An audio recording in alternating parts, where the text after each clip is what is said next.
Chapter 7. 4 little sailor boys going out to sea.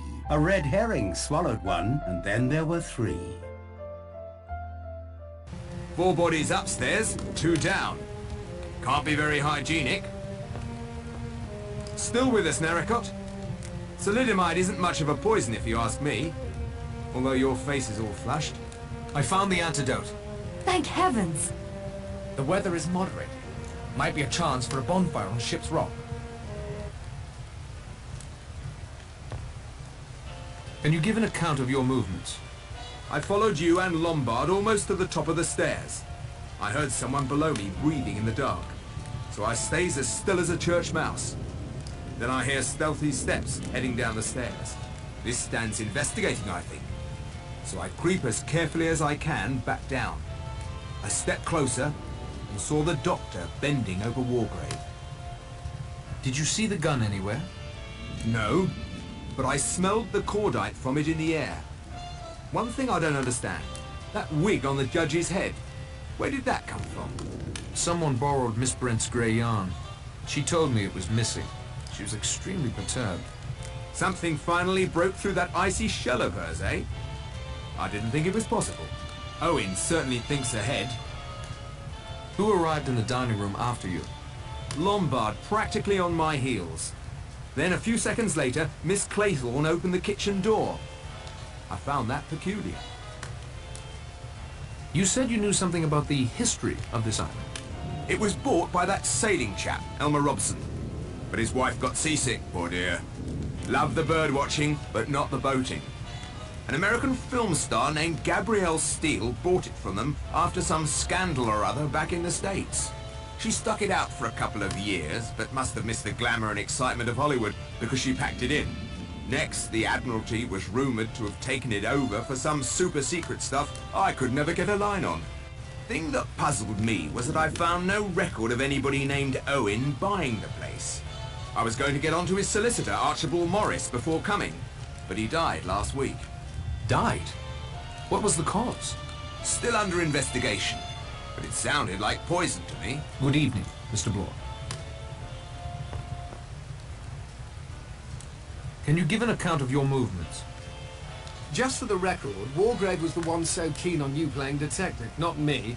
It didn't turn out so well for him, did it? You won't answer my questions. I didn't say that. Just thought it worth pointing out. My movements?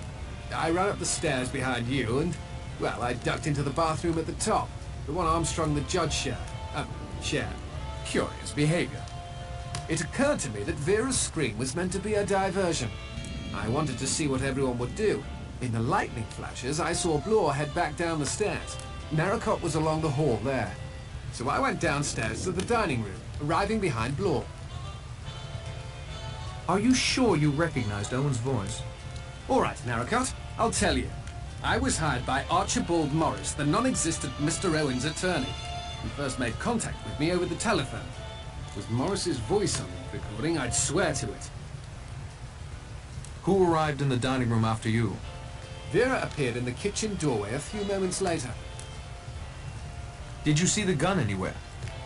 I saw it in a flash of lightning and scooped it up. I didn't know what had happened then. I realize now you have only my word that I picked it up after the murder. I think you'd better hand that over. I think you'd better not try to take it away from me again. Good evening, Mr. Lombard. What happened after you went upstairs? I went to my room, opened the door. A gust of wind blew my candle out. I tried to move toward the French doors to close them when I felt like a hand on my face. Cold, clammy, smelling of the sea. I thought of Cyril, floating down through the green depths. Oh, Vera. I screamed and ran, stumbling in the dark. I found myself at the service hallway, heard running behind me and rushed in there. Then I made my way down the back stairs every time there was a flash of lightning. There was a shot while I was on the stairs. I went through the kitchen to the dining room. I was the last to arrive. The clammy hand was seaweed hanging from a line. I had a look inside after we, made the judge comfortable. Just a length of seaweed.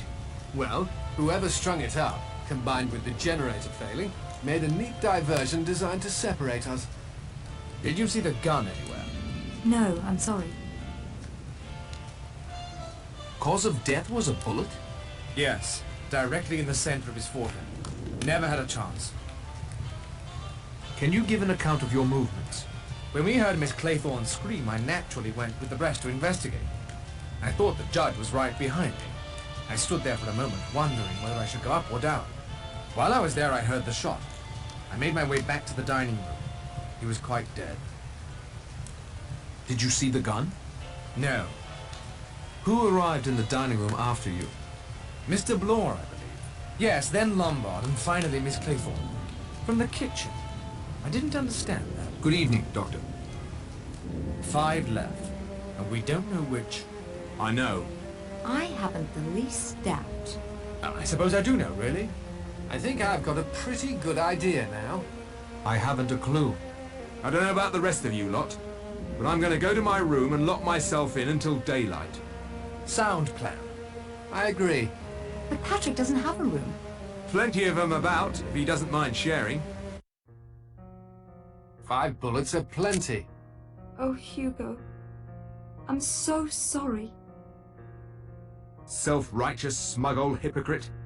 Letting Narracott play his detective games with a real professional on the case. He got no more than he deserved.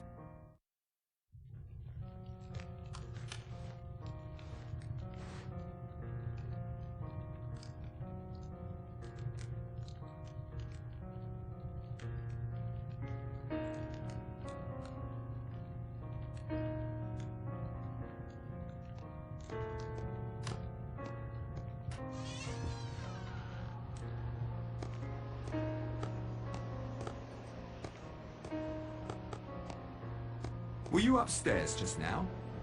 No. One of them's out of his or her room. Whoever it was went out the front door. I'll follow. Find out who's missing. That's our killer. I need to check everyone's room and find out who's missing.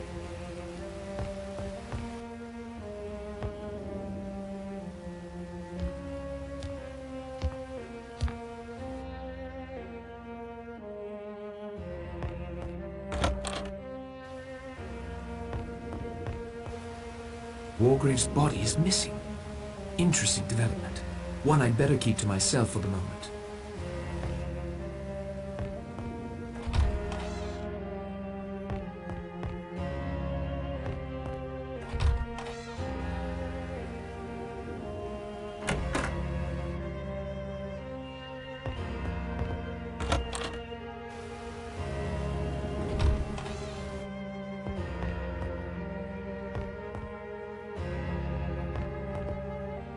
Who's there? It's Narracott. Someone has left the house. Blore's following whoever it is. Well, it isn't me. Who is it? What's the matter? It's Patrick. Blore heard someone. They ran outside. I'm checking to see who's still here.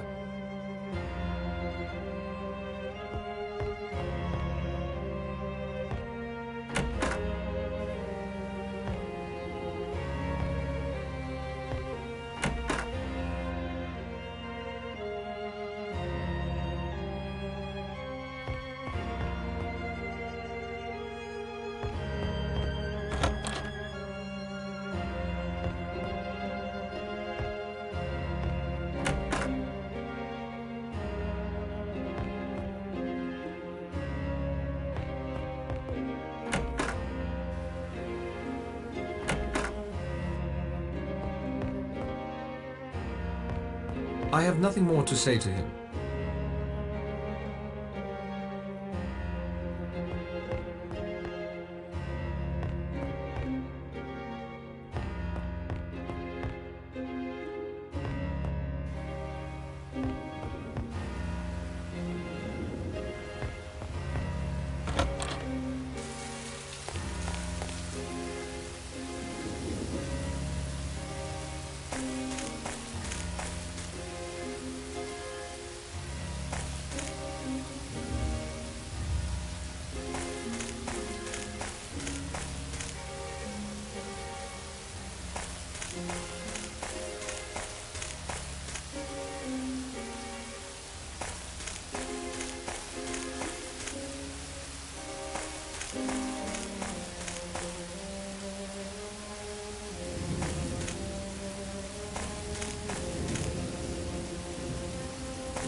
Stay back!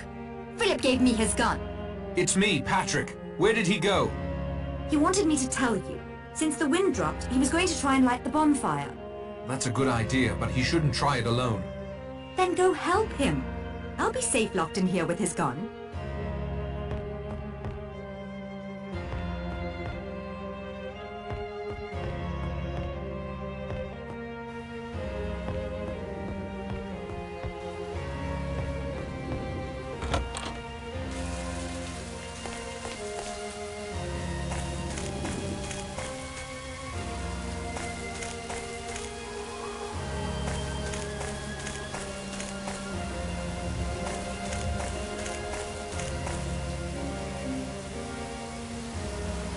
That cliff is surely the highest point on the island.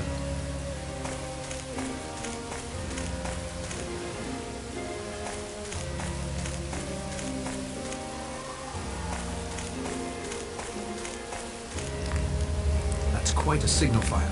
Someone should be able to see it.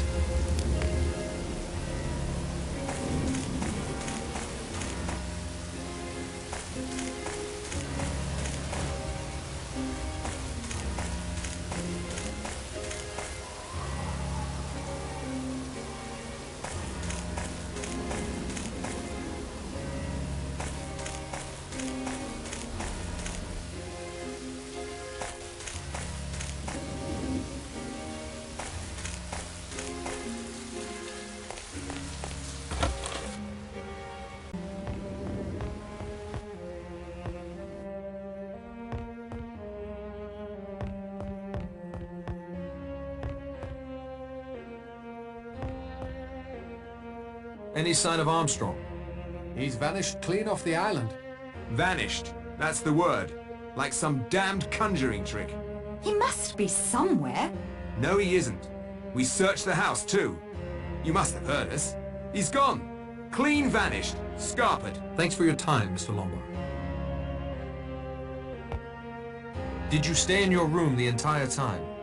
Yes, I'm not a complete fool. Did you hear or see anything? Nothing. After I told you where Philip had gone. Until just now, when he and Mr. Bloor returned. Much obliged for your assistance, Miss Claythorne.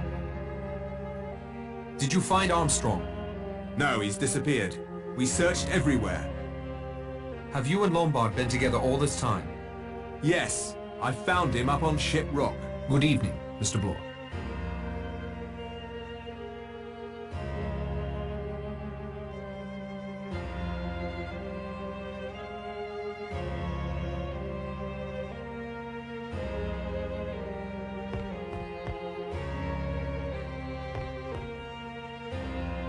What did you do before Bloor found you?